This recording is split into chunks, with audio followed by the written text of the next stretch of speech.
तो जर्मनी ने भारत को टैंक्स में इस्तेमाल होने वाले इंजन की सप्लाई क्या बंद कर दी। उसके बाद से मानो भारत में डिफेंस इक्विपमेंट मैन्युफैक्चरिंग की बाट आ चुकी है, क्योंकि एक तरफ जहां भारत की डीआरडीओ और एल&टी मिलकर इंजन्स टेक्नोलॉजी पर बेस्ट टैंकों के लिए इंजन की मैन्युफैक्चरिंग पर काम शुरू कर चुकी है, वहीं दूसरी तरफ हाल ही में खबर निकल कर आई कि एक भारतीय स्टार्टअप ने ब्लैक पैंथर रोबोटिक डॉग को डेवलप कर लिया है, जो कि मेनली इंडियन मिलिट्री में यूज करने के लिए बनाया गया है। और भारतीय कंपनियों की यह बहुत बड़ी जीत है, क्योंकि दुनिया में कुछ गिने-चुने देश जैसे कि चीन, जापान और अमेरिका हैं, जो कि रोबोटिक इक्विपमेंट को अपनी मिलिट्री टीम में शामिल कर रहे हैं, जहां अब फाइनली भारत भी robotic black panther dog develop कर चुका है। और भारत की जिस स्टार्टअप कंपनी ने रोबोटिक मिलिट्री डॉग को डेवलप किया है, उन्होंने इसकी सफलतापूर्वक टेस्टिंग को भी कंप्लीट कर लिया है। पूरी अपडेट क्या है, इस वीडियो में समझते हैं।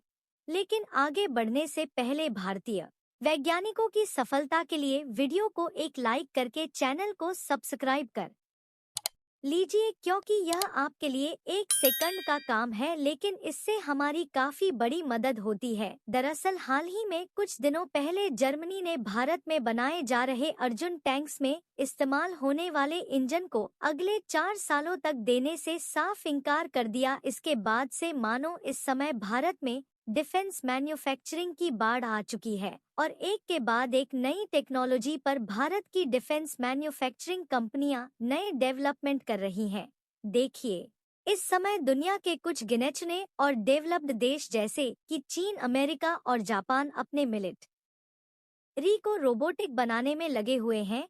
वहीं अब इसमें भारत भी शामिल हो चुका है, क्योंकि भारत की एक ठने बेस्ट स्टार्टअप एडिट्स डिफेंस सिस्टम्स प्राइवेट लिमिटेड ने पूरी तरह से इंडिजिनस टेक्नोलॉजी पर रोबोटिक ब्लैक पैंथर डॉग को बना लिया है। और इस रोबोटिक डॉग की खास बात यह है कि इसे इस तरह से डिजाइन किया गया है कि इसे मिलिट्री में सर्विलेंस और कॉम्बैट मिशन दोनों के लिए भी इस्तेमाल कर सकते हैं। हालांकि देखा जाए तो इसकी टेस्टिंग को सफलता पूर्वक कर लिया गया है, लेकिन इसमें कुछ नए फीचर भी ऐड किए जा रहे हैं, जिससे इसे चीन, जापान और अमेरिका के रोबोटिक डॉग से भी ज्यादा बेहतर बनाया जा सके। फिलहाल जो रोबोटिक डॉग भारत की स्टार्टअप कंपनी ने डेवलप किया है, वह बर्फ वाले पहाड़ों और उबड़-खाबड़ जगह समेत विभिन्न इलाकों को आसानी से पार कर सकता है। और इसका रोबोटिक माइंड इस तरह से डेवलप किया गया है जिससे यह अपने आप डिसीजन लेकर सही रास्ते को चूज कर सकता है। यहाँ तक कि यह रोबोटिक डॉग काफी ज्यादा ऊंचाई वाले पहाड़ों पर भी आसानी से चढ़ सकता है। और सबसे बड़ी बात यह है कि इसमें कैमरे और सेंसर लगाए गए हैं, जिससे दुश्मन के ठिकानों की आसानी से जासूसी की जा सकती है। इसके अलावा इसमें छोटे वेपन्स और मिसाइल को भी लगाया जा सकता है, जिससे यह दुश्मन के ठिकानों पर आसानी से हमला कर सकते हैं।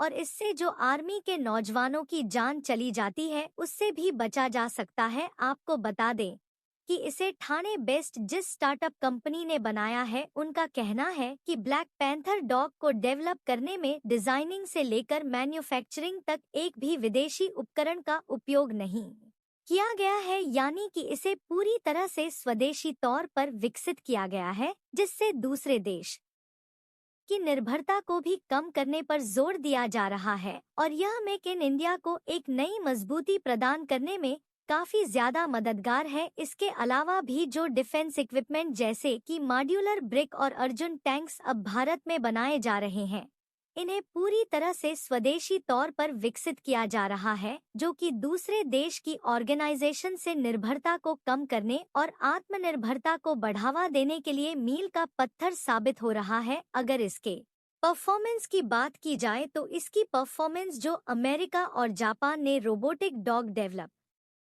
किए हैं, उससे किसी भी मामले में कम नहीं है, बल्कि जो सरवाइव करने की क्षमता है वह अमेरिका और जापान के रोबोटिक डॉग से कहीं ज्यादा है। इंडिया की कंपनी द्वारा black panther robotic dog develop किया जाना भारत की एडवांस मिलिट्री टेक्नोलॉजी के आगे बढ़ने का एक बहुत बड़ा उदाहरण है। और इस रोबोटिक डॉग से होने वाले फायदे की बात की जाए तो इसका सबसे बड़ा फायदा यह है कि इस रोबोटिक डॉग के कारण सोल्जर की सुरक्षा और भी ज्यादा बढ़ने वाली है, क्योंकि इसे रिमोट दूर से भी कंट्रोल करके आसानी से कहीं भी भेजा जा सकता है और चुनौतीपूर्ण इलाकों में इस रोबोटिक डॉग की मदद से बेहतर निगरानी रखी जा सकती है, जिसकी मदद से हम दुश्मनों को ठिकाने लगाने की बेहतर तैयारी कर सकते हैं। और भारत के लिए सबसे अच्छी बात यह है कि इससे पूरी तरह से स्वदेशी तौर पर बनाया गया है, जिससे इसे मैन्युफैक्चरिंग करने की जो लागत है वह भी काफी ज्यादा कम है। फिलहाल इसमें कुछ नए फीचर भी ऐड किए जाने हैं, जिनकी टेस्टिंग करना अभी बाकी है, लेकिन ठाणे बेस्ड स्टार्टअप कंपनी जल्द ही इसकी दूसरी टेस्टिंग भी करने वाली है, जिसके बाद इन्हें इंडियन मिलिट्री टीम में शामिल किया जाने वाला है। और यह भी हो सकता है कि भारत के अलावा अफ्रीका और यूरोप के देश इस टेक्नोलॉजी को पाने के लिए और भारत से रोबोटिक डॉग को खरीदने के लिए हाथ मिलाएं, क्योंकि कुछ गिनचने ही देश ऐसे हैं जो रोबोटिक डॉग को अभी विकसित कर पाए हैं। लेकिन भारत ने इस रोबोटिक ब्लैक पैंथर डॉग को डेवलप करके एक नई अचीवमेंट को प्राप्त कर लिया है। इसके अलावा हाल ही में एक रिपोर्ट निकल कर आई कि राजकोट फर्म, जो कि ऑटो और इंजीनियरिंग इंडस्ट्री है, इन्होंने भी फ्यूचर को देखते हुए डिफेंस मैन्युफैक्चरिंग में अपने कदम को आगे बढ़ा दिया है। यानी कि भारत अब डिफेंस मैन्युफैक्चरिंग के मामले में पूरी तरह से आत्मनिर्भर होने की ओर आगे बढ़ रहा है। और अभी तक देखा जाए तो राजकोट फर्म डायरेक्टली नहीं लेकिन इनडायरेक्टली डिफेंस कंपोनेंट मैन्युफैक्चरिंग में इवॉल्व है। और शुरुआत में इस कंपनी ने एयरक्राफ्ट के डिफेंस कंपोनेंट और एरोस्पेस के इंजन पार्ट्स मैन्युफैक्चर करने का प्लान बनाया है। और हाल ही में भारत के प्रधानमंत्री नरेंद्र मोदी राजकोट फर्म में द्वारा करने वाले हैं, और इसमें भारत सरकार भी इन्वेस्टमेंट करने जा रही है। और इस कंपनी के अध्यक्ष रूपेश मेहता का कहना है कि ऑलरेडी डिफेंस कंपोनेंट प्रोड्यूस करने का ऑर्डर मिला हुआ है। इसके अलावा यह इंडस्ट्री चंद्रयान मिशन और आर्मी में इस्तेमाल होने वाले हेलीकॉप्टर के कंपोनेंट्स बनाने पर काम कर रही है, जिसे हिंदुस्तान एरोनॉटिक लिमिटेड के द्वारा बनाया जाना है। वैसे देखा जाए तो यह इंडस्ट्री भले ही उतनी हाईलाइट और पॉपुलर नहीं है, लेकिन इस समय यह आगे की ओर बढ़ रही है। और इसका अंदाजा आप इसी से लगा सकते हैं कि पिछले 8 सालों में इस इंडस्ट्री ने लगभग 0.0 करोड़ रुपए के डिफेंस कंपोनेंट के ऑर्डर पूरे कर लिए हैं। और यह भी देखने को मिल सकता है कि जो मिलिट्री के लिए रोबोटिक डॉग बनाए जा रहे हैं, उनके भी कंपोनेंट आगे चलकर यह इंडस्ट्री बनाने का काम करें। यानी कि कुल मिलाकर भारत की कंपनियां डिफेंस मैन्युफैक्चरिंग पर इस समय काफी ज्यादा ध्यान दे रही हैं, जिसमें नए नए स्टार्टअप भी उभर कर सामने आ रहे हैं। बाकी आपको क्या लगता है कि भारत में जिस रोबोटिक ब्लैक पैंथर डॉग को डेवलप किया गया है, उसकी टेक्नोलॉजी जर्मनी और अफ्रीका जैसे देश भी मांगने के लिए हाथ बढ़ाने वाले हैं या नहीं? अब अपनी राय कमेंट में जरूर बताइए। भारत के वैज्ञानिकों की इस नई कामयाबी के लिए वीडियो को एक लाइक करके अपने मित्रों तक शेयर जरूर करें, ताकि उन्हें भी जानकारी